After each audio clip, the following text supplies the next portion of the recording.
Fenlon, we meet again. And again. And again. I grow tired of your visits, cat. As do I, you slut. You are a slut. You're a slut. You are the slut. Cat, ready to dance. I'm always ready.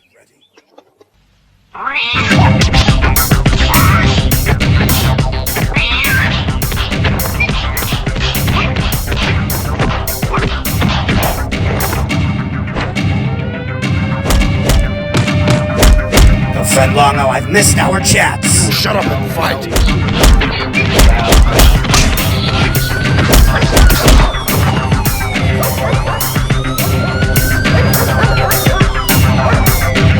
Welcome to the mother. We're covering today's top boxing news. We having a baby next year. Yeah. Huh? Yeah, we having a baby next year. Huh?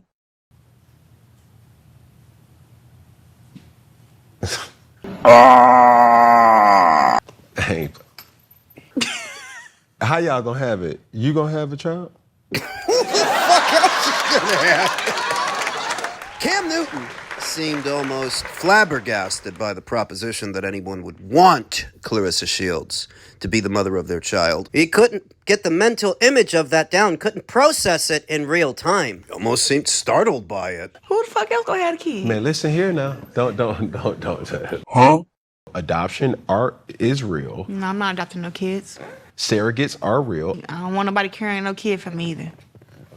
That was my young mindset. 18, I'm like, I'm not messing up this perfect body. Somebody else carried a little kid. Now at 31, I'm not gonna have no surrogate. I can get pregnant like anybody else. I never thought that. I'm not asking. But why'd you say that? Why that first thing that came to your mind? Cause, come on, Cam, come on. You were fighting for your life there. Read the expression on his face, now realizing that he sort of let it slip, that he sort of let it out. The idea of Claressa Shields getting pregnant by anybody. Huh? Number one, you're a boxer. Yeah, I'm putting my career on hold. That's cool. And number two, I know you have a minimum fight. Like you have certain fights that you have to obtain. I have 2 fights. I have this fight and then probably one end of the year, January. Then y'all gonna get active. And also, too, he asked me. Papoose asked her. It's the guy in his 50s that wants to have more kids, apparently. Does that sound right to you? No. Though Claressa herself felt it important enough to volunteer it, that this isn't happening at her request, but his. Because it's his biological clock that's ticking? Yeah, right. Just call it what it is and call a spade a spade. If they're planning to have a kid, it's likely at Claressa Shields' request. If you would have asked me, was I ready to have a kid or did I want a kid? I would have said, It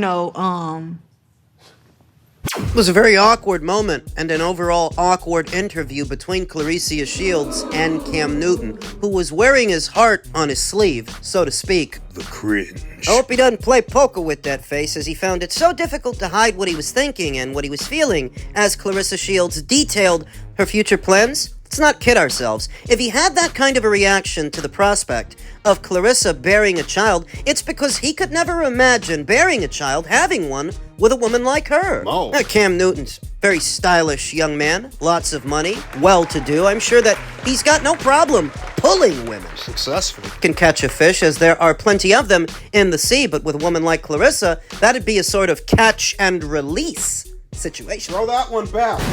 I think Claressa Shields works hard to not come off as insecure, to seem confident in the eyes of her critics because she has so many of them, and that number is growing. She does the rounds on several popular podcasts, Cam Newton's included, standing in front of a different set of eyes than your typical boxing audience, the boxing fans, the boxing community that spent a lot of time talking up Claressa Shields, groveling at her feet, the media doing their part to acknowledge her accomplishments, perhaps a little bit too much. The cringe. But it's sort of awkward for Claressa when she enters different spaces with different kinds of people, also successful, like Cam Newton. Like she's expecting them to marvel at her, and when they don't, The cringe. you can see it. Because it's there, you can feel it, as it is palpable. There's something very awkward about the exchanges between Cam and Claressa. Claressa with the benzo. Something very strange. What I believe it is when you're a successful guy like a Cam Newton, and you're built well, you've got no problem pulling women. Stylish. Successful. You have the privilege of attracting some of the most attractive women around. That a woman like Claressa is the kind of woman. Yeah. I don't think Cam Newton finds Claressa the least bit attractive, and what's awkward about it is the way she carries on about herself. To him, it's laughable. Hey, how y'all gonna have it? You gonna have a child? That was my young mindset. 18, I'm like, I'm not messing with this perfect body. Somebody else carried a little kid. Now at 31. Why should a mere conversation between Cam Newton and Claressa Shields carry this sort of awkward tinge as she details her future plans? And it's the manner in which she speaks of herself in tandem with how Cam views her that he really can't hide What he thinks. There's no nice way for me to say it, and you may be thinking to yourself, well, if that's the case, then why did he have her on? Could be because the algorithm is paying good money. She is buzzing right now, albeit for the wrong reasons. Not in a good way. She was already on a podcast with Shannon Sharp and Chad Ochocinco. Ochocinco means 8'5" in Espanol. They already had her on their podcast, so maybe Cam was thinking, why shouldn't I have her on mine? She's a known sports figure, very accomplished in her field, but he got more than he bargained for. The cringe. There are a lot of people talking about this sit-down interview, and not in a good way. I don't think it went too good at all. Most of what's being said about the interview is about what was not said, but what you could see, what you could sense. The cringe. See, personalities in the sport of boxing, even very successful ones, are used to being pampered in a manner of speaking by the media in their field, as these are very temperamental individuals, blowing hot and cold. The media ask the questions they need to ask to have something to upload to their channels, extracting what they can use, but always stepping on eggshells when dealing with these boxers, where outside of the boxing space, you'll find The energy is different. it absolutely is. There is an inherent level of respect there because combat sports are the most difficult kind of sports, and some of it is just good manners. But it does get awkward, doesn't it? Every single interview I've seen Claressa Shields do on some podcast or some space outside of the boxing space always goes the same way. It's sort of awkward because she's been allowed within the boxing space to carry on this way, that outside of it, she's got no situational awareness. People try to be gentle, they try to be nice, Respectful. but with Cam, I do think he sort of let it slip out what he was really thinking while conducting the interview. And you couldn't mistake it for anything else, could you? Why would a man be so flabbergasted that a woman in her early 30s plans on having a child soon? What I told you. He can't see himself ever having a kid with a woman like this. So the idea that somebody else would, unfathomable. Elsewhere in the world of boxing, the boxing community is still reacting to a recent set of comments from veteran boxing scribe Sean The Zittle. one we talked about in my previous video regarding Saudi involvement in the sport, Dana White, Zuffa boxing, legislation, UBOs. Veteran content creator and friend of the channel Joe Habib said all these guys are doing is running interference for their friends over at the PBC. They only care about fighters who are aligned with the same people they've aligned with. Joe's not fucking around. Most members of the boxing media have now become surrogates for the promotional companies they're friendly with. The promotional companies they're friendly with have already failed the fans and boxing in general, but these guys simply won't accept the truth because all they care about is access and maintaining friendly relationships with their favorite promoters. Who just so happened to be Zuffa's competition. It's all a sham, and everyone knows it. At this point, all they can do is project their own feelings, biases, and objectives onto everyone else. They accuse others of doing exactly what they're doing themselves. They're frauds. They're not interested in holding the people they're friendly with accountable. They're interested in protecting them, and that's exactly why their credibility with the fans continues to disappear. Seething criticisms from one Joe Habib, and it didn't stop there. According to Boxing, a well-known account on the Twitter Spaces, he's got his own perspectives. He said Sean is attempting to reverse things on those who are simply calling out the hypocrisies, and it's laughable. In terms of this subject, Sean has been an activist who did a hit piece on Turkey El Al-Sheikh and had his 15 minutes of fame via ineffectively confronting Dana White at a press conference. He was the biggest random voice of the anti-Turkey campaign even before Zuffa boxing was ever presented. That's true. He never liked Turkey's entry into the space, his involvement with all these major fights. He has never invested that much energy and relentless effort and time on Mauricio Suleiman, the World Boxing Council, and any of the other corrupt entities within the old structure. That's what fans are speaking on when it comes to him. I do appreciate that both Sean and Radio Raheem are doing the right thing and defending Jai and Noel while calling the sanctioning bodies out for their behavior on this matter. Yeah, but there's something to be said about the existing framework. That's the whole point. Before you go harping about what you assume Dana White is going to do, what you think is going to happen, look at what's been happening.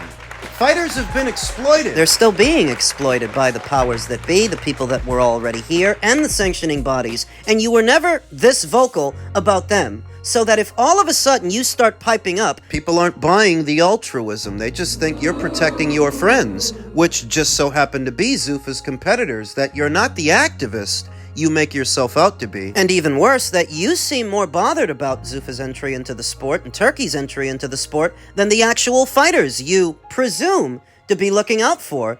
How could this bother you more than it bothers them, the fighters? They're still doing business with Turkey whenever they can because they don't care where the money's coming from, Saudi or a broken ATM. All these warnings about Dana White and Zuffa Boxing and the UFC structure have not stopped fighters from migrating over there and making more money than they were making before. More. So, I mean, if the fighters themselves aren't bothered by any of this, by Dana and Turkey, who is? The promoters, who just so happen to be Zuffa's competitors. Some of which the boxing media commonly rub elbows with. So don't say that it's about the fighters, because if it's about the fighters, they're the ones choosing to go to Zuffa, choosing to go into business with Turkey whenever he lets them. It's not their best interests you're looking out for. It's the old guard. And like I said in my previous video, if it's about the old guard, they've run this industry into the ground. At least in the United States, they've chased all the networks away. So before you go harping about Turkey's entry into the space, be thankful there's anybody left who wants to invest in this industry. You should be. Your buddies at the PBC drove Showtime and Paramount away. That's just a fact. It's got nothing to do with Dana, nothing to do with Turkey. When the memo came down from the higher-ups at Paramount, they made it clear they were going to give the axe to any content on the platform that accounted for less than 10% of their overall viewership. And yes, that applied to the PBC and the bang-up job they were doing. Why do you think Showtime left? Why do you think Fox left? What do you think happens to this sport if it can't find a broadcaster that's willing to air it and pour some money into the industry, that you're so angry Turkey is filling that void? Dana White brought Paramount back to boxing. You don't want to hear that, but it's the truth, because Dana White, unlike your buddies at the PBC, runs a soluble business that stays in the black, not in the red. You don't want to hear it, but it's the truth. We've had fighters that have had offers that we had the right to match, and we're going to pick and choose as well on our side as to where we feel the value is. The reality is, in this sport, you just have to stay calm, composed, not make any rash decisions, because like I say, we've been through it all. This is a sport where every 2-3 years, mad money comes in. A lot of the time it takes work, effort, and it takes a fighter that believes in themselves and is going to invest time, energy, both inside and outside the ring. And I just want your opinion on this as, obviously, a fellow promoter. Let's have a look at this clip. Why is British boxing, one of our biggest, most popular sports, going to be transferred out of Britain? How do we stop it then? The board need to do something quick, and fighters should be losing their licenses. And licenses, the biggest problem is we've got a broadcaster who, in my opinion, from what I've seen, doesn't really care about the sport and has done something that is at odds with what. You're talking about Sky. Is at odds with what British boxing, at odds with the values of British boxing. Look, he sounds like a very wounded character, in what he's saying, and he's obviously under a lot of pressure. The reality is, it's no different to anyone else coming into the sport with huge investment and trying to create something. So to sit there and say the government should get involved, the board should ban fighters' licenses, I mean, let's be honest, they're just another promoter. You're trying to, yes, are they going to try and take over the sport? Yes. But have other people tried to take over the sport in the past? Yes. So do what you want rather than moaning, which to me, that's what that is moaning and moping, and a broadcaster who doesn't care about the sport. It's funny because a few years ago, they loved the sport, his broadcaster that he was with. It's only since he's been dropped has he become a bit of a, upset, wounded child. I have to agree with Frank's poise and his perspective on what has been Shalom's overreaction to Zuffa going into business with Sky. Calm down, Ben. It's not that big a deal. Very voluptuous October Red recently sat down with Frank and picked his brain about Ben Shalom's recent comments. You're proposing that fighters should have their licenses revoked and that Zuffa should not be allowed to do business in the United Kingdom. Why? What you're describing is collusion, Ben. That the promoters and the powers that be, in this instance the BBBOC, should revoke fighters' licenses and prevent Zuffa from entering the UK market. And for what? So that your job doesn't get any harder? We need to get the government involved. Pardon me for saying so, but this is a gross overreaction from what is a jilted promoter who is still making his bones in his own way. Of course he's gonna feel raw that when it came time to renew, Sky Sports chose not to with Boxer, instead going into business with Zuffa. He's jealous about it, he's angry, and he's panicked. Of course he is, because he already had Frank and Eddie to compete with in the UK, and now he's got to try to deal with Zuffa. They did a show in Ireland this past weekend, broadcasted on Sky Sports Paramount in the US. And apparently the show did well. It's sold out. So a lot of what Ben Shalom is saying isn't necessarily for the sanctity of the sport and what's better for the sport. Most of what he's saying is out of fear, is out of panic, that his already difficult job is about to get even more difficult because he's got another competitor with more resources than him. Though being outmatched by your quarry does not make you the hero in this story. Because Frank's not losing his mind over it. You see how poised he is and how calm? Because he's seen this before. Anybody comes into this space talking about giving a sport a complete overhaul seldom ever does so. Every couple of years, somebody comes into the space talking about how they're gonna change boxing. They're gonna change the world. Yeah, try changing your underwear first. Frank knows that the kind of spending that you're seeing now is not intended to last. It's just intended to make a splash in the beginning. Frank? And Frank knows that if you're already good at your job, you don't necessarily need to worry about Zuffa and the job they're doing. You just focus on your own. Frank! Don't you notice that the people most nervous about what Turkey's doing and what Zuffa are doing are the ones who are already on unsteady ground? Who are we talking about? Golden Boy Promotions, who was on the verge of losing both their flagship fighters not that long ago? Who are we talking about? Ben Shalom, who already had a full plate trying to compete with Frank and trying to compete with Eddie? The kind of poise you're seeing Frank, you can only acquire with experience over time and being confident in your own abilities that whatever happens, you're gonna be okay. Whereas Ben... Yeah, the guy's panicked. He's all over the place. He wants they should send in the Coast Guard. Send in the Royal Marines because Zuffa did a show in Ireland this past weekend. Don't you calm down, Ben. It really is like Frank said. Zuffa's just another promoter, and they've got some money and they're willing to spend it. But they're just another promotional outfit. Why are you so nervous, Ben? Do you feel that Dana White can promote boxing better than you can? Because if he can't, then you ain't got nothing to be nervous about.